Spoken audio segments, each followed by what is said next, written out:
गुजरात के चुनाव की तारीखों के ऐलान से ठीक पहले गुजरात की बीजेपी सरकार ने बड़ा ऐलान करते हुए कॉमन सिविल कोड लागू करने की दिशा में बड़ा कदम उठाया है। इसे आम आदमी पार्टी के वादों के जवाब के रूप में बीजेपी के तरकश से निकला बड़ा तीर माना जा रहा है। विपक्ष अब बीजेपी पर जमकर हमला बोल रहा है।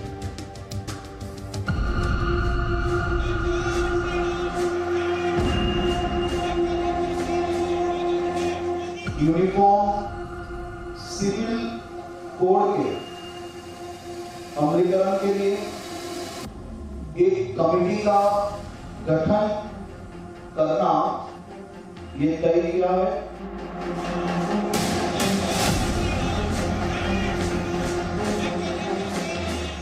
कमेटी के रिपोर्ट के आधार पर इस कानून को हमारे राज्य में लागू करने का रास्ता खुल जाएगा।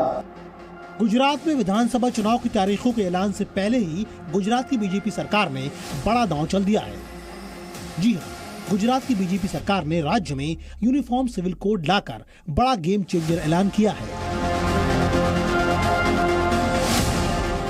गुजरात सरकार ने यूसीसी के लिए एक कमेटी गठित करने का ऐलान किया है। ये कमेटी राज्य में यूसीसी यानी कॉमन सिविल कोड लागू करने के लिए अपनी रिपोर्ट सौंपेगी। राम मंदिर और कश्मीर के साथ साथ ये मुद्दा भी अब गुजरात सरकार ने घोषणा कर दिया है और जैसे बताया हर्ष भाई ने, ऐसे अपने मुख्यमंत्री श्री को अधिकार दे दिया गया है, तो वो कमेटी का गठन जल्द ही कर देंगे और कमेटी के रिपोर्ट के आधार पर इस कानून को हमारे राज्य में लागू करने का रास्ता खुल जाएगा। गुजरात सरकार ने कैबिनेट की बैठक में अहम फैसला करते हुए यूसीसी पर अपना चुनावी दांव चला। इसके तहत एक कमेटी गठित होगी। कमेटी में कम से कम 4 सदस्य होंगे और इसमें कॉमन सिविल कोड पर रिपोर्ट तैयार होगी। जबकि कांग्रेस समेत विपक्षियों ने बीजेपी के इस दांव पर पलटवार किया है। चुनाव गुजरात में आने में 3-4 दिन की देरी है, 3-4 दिन ही बाकी है। उसी समय एक कॉमन सिविल कोड बनाने का निर्णय गुजरात की कैबिनेट ने लिया है। उसका कोई मतलब नहीं है। ये डिसीजन तो केंद्र की कैबिनेट को लेना चाहिए था और 4-5 दिन के पहले क्यों लिया है? 27 साल में उसको समय नहीं मिला। गुजरात में जब चुनाव सर पर हैं, इन परिस्थितियों में भारतीय जनता पार्टी के पास अपने 26 साला शासनकाल में दिखाने के लिए कुछ नहीं बचा, तो अब यूसीसी के नाम का एक नया शगुफा ले आई है। आपको बता दें कि चुनाव से ठीक पहले आम आदमी पार्टी ने नोट पर लक्ष्मी गणेश की तस्वीर लगाने की मांग पर हिंदुत्व का कार्ड खेलने की कोशिश की है, जिसके बाद इसे चुनाव की तारीखों के ऐलान से पहले बीजेपी के तरकश से आखिरी बड़ा तीर माना जा रहा है। हमें अपनी अर्थव्यवस्था को सुधारने के लिए, भारत को आगे तरक्की देने के लिए बहुत सारे एफर्ट्स की ज़रूरत है, लेकिन उसके साथ साथ देवी देवताओं के आशीर्वाद की भी ज़रूरत है। अगर भारतीय करेंसी के ऊपर एक तरफ गांधी जी की तस्वीर है, वो एज इट इज़ रहे, दूसरी तरफ अगर लक्ष्मी जी की और गणेश जी की तस्वीर होगी, तो इससे पूरे देश को उनका आशीर्वाद मिलेगा। यूनिफॉर्म सिविल कोड सभी जाति धर्मों के लोगों पर एक समान लागू होगा। बीजेपी शासित उत्तराखंड सरकार ने भी पिछले विधानसभा चुनाव से ठीक पहले यूसीसी लाने की घोषणा की थी। हालांकि उत्तराखंड में सरकार आ चुकी है, लेकिन अभी तक यूसीसी लागू नहीं हो पाया है। ब्यूरो रिपोर्ट, जी मीडिया। तो क्या यूनिफॉर्म सिविल कोड बीजेपी के लिए जीत की गारंटी बनेगा? क्या गेम चेंजर साबित होगा? ये तो जनता तय करेगी। लेकिन इस पर मुस्लिम धर्मगुरु और बीजेपी नेता आपस में भिड़ गए हैं और दोनों ही पक्षों के अपने अपने तर्क हैं। जो गुजरात सरकार की तरफ से आज एक निर्णय और फैसला लिया गया है कि यूनिफॉर्म सिविल कोड को लागू करने के लिए वो कटिबद्ध है और एक पैनल और एक कमेटी बनाई जाएगी, इसका स्वागत होना चाहिए।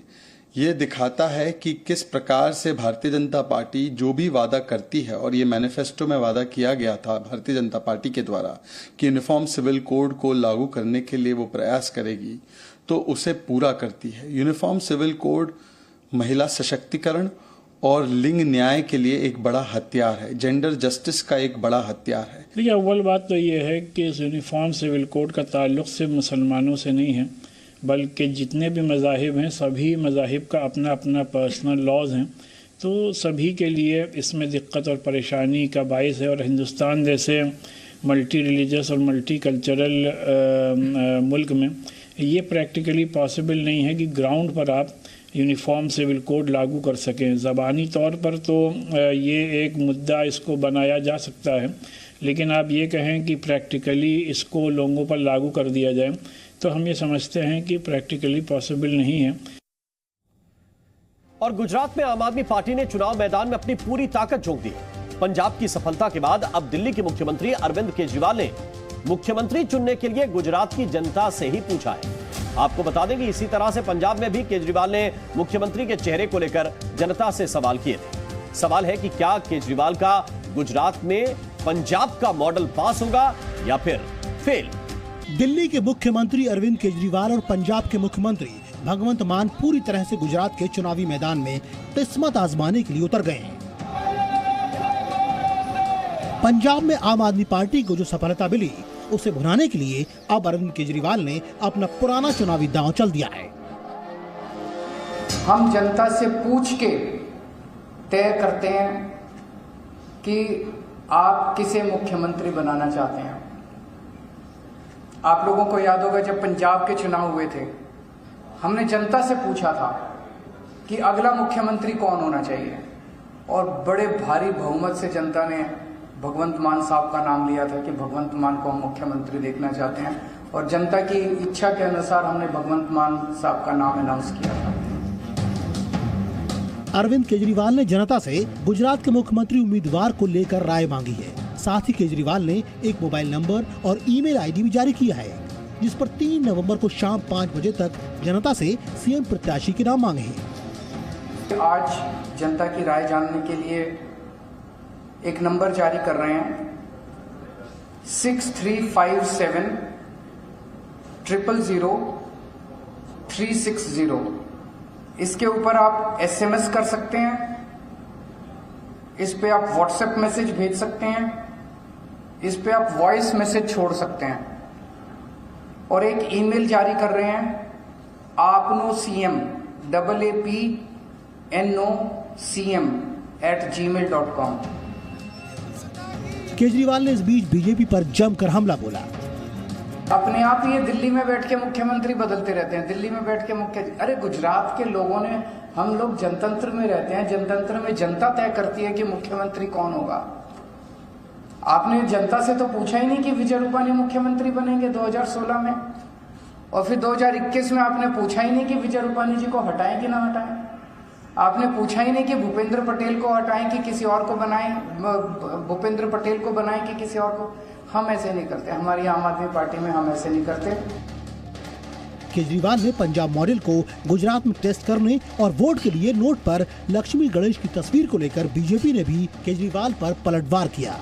पब्लिक के सुझाव से ही तो उन्होंने ताहिर हुसैन का भी नाम तय किया था, जिसने भारी दंगे कराए, 53 निर्दोष लोग मारे गए दिल्ली में। उस दंगों में न जाने कितनी गाड़ियां जली, और मास्टरमाइंड वही ताहिर हुसैन पाया गया जिसको इन्होंने चुना था। इन्हीं के चुने हुए कई लोग आजकल जेलों में भी, सत्येंद्र जैन को भी इन्होंने ही चुना था। ये तो नया प्रोपेगेंडा शगुफा छोड़ दें ताकि इनके भ्रष्टाचार की कहानी पे ज्यादा चर्चा ना हो।